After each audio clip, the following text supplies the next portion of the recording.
Dear friends, आज की video में मैं आपको फंजाई के बारे में बताऊंगा। वाटर फंजाई, उनकी क्लासिफिकेशन और उनके मोड ऑफ न्यूट्रिशन, और वो कौन सी किंगडम फंगस में उनका जो हेटरोट्रॉप्स हैं, इसके साथ वो क्लोरोफिल उनके पास नहीं होता तो वो डिपेंड करती हैं अदर ऑर्गेनिजम्स पर फॉर देयर न्यूट्रिशंस।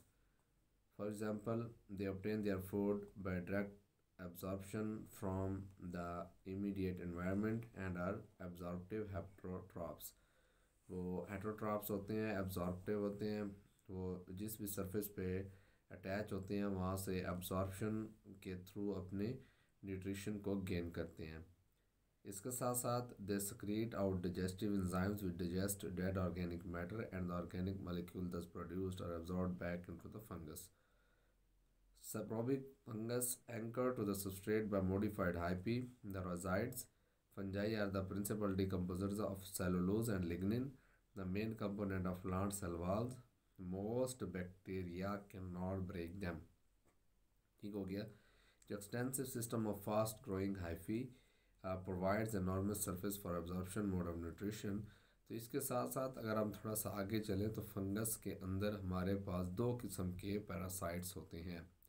एक तो म्यूचुअलिस्टिक पैरासाइट्स होते हैं, उसके साथ साथ हमारे पास फैकल्टेटिव पैरासाइट्स भी होते हैं।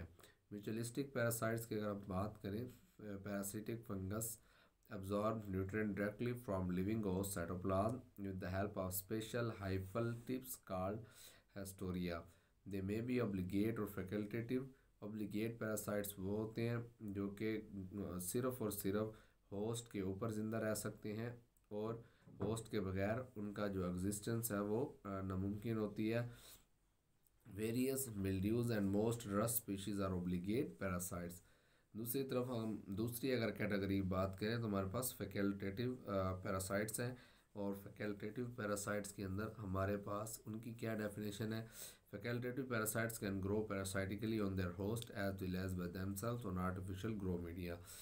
हम इनको आर्टिफिशली भी ग्रो कर सकते हैं फैकल्टेटिव को, और हम इनको अपने नेचुरल जो होस्ट है उसके ऊपर भी हम इसको ग्रो कर सकते हैं। तो आगे चलते हैं। इसके साथ साथ हम शॉर्ट टर्म में डिस्कस करते हैं फंगस की टाइप्स को। यहाँ पे हमारे पास जो है इनके अंदर हमारे पास माइकोराइजी और लाइकन्स होते हैं। ठीक है, इसकी डिटेल्स हम बाद में जो डिस्कस करेंगे। हम चलेंगे क्लासिफिकेशन ऑफ फंजाई की तरफ। तो हमारे पास टोटल इस वक्त 4 क्लासिफिकेशंस हैं जिसको हम डिटेल से पढ़ेंगे।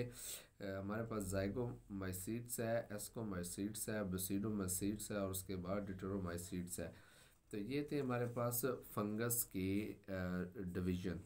तो अगर हम यहाँ पे देखें तो राइजोपस है हमारे पास जो जाइगोमाइकोटा के एग्जांपल है, एस्कोमाइकोटा के एग्जांपल में यीस्ट है, बेसिडोमाइकोटा के एग्जांपल में मशरूम है, और डिटेरोमाइकोटा है, एस्परजेलस है।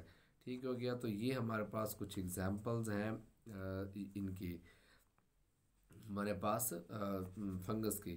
तो इसके साथ साथ अगर हम बात करते हैं फंगस के डिवीजन की, तो ये किस तरह से अपने आप को डिवाइड करती हैं और किस तरह से अपने आप को ये ग्रो करके फर्दर अपनी काउंट में इजाफा करते हैं। नेक्स्ट वीडियो में हमने यहाँ पे देखते हैं कि हमारे पास जो इम्पोर्टेंस है फंजाई की वो क्या है। हमारी डेली लाइफ में जो इम्पोर्टेंस है फंजाई की उसको हम डिटेल से डिस्कस करेंगे। आज की वीडियो में जस्ट हमने फंगस का इंट्रोडक्शन देखा। अगर आपको हमारी वीडियो अच्छी लगी हो तो काइंडली वीडियो को लाइक और चैनल को सब्सक्राइब कर दें।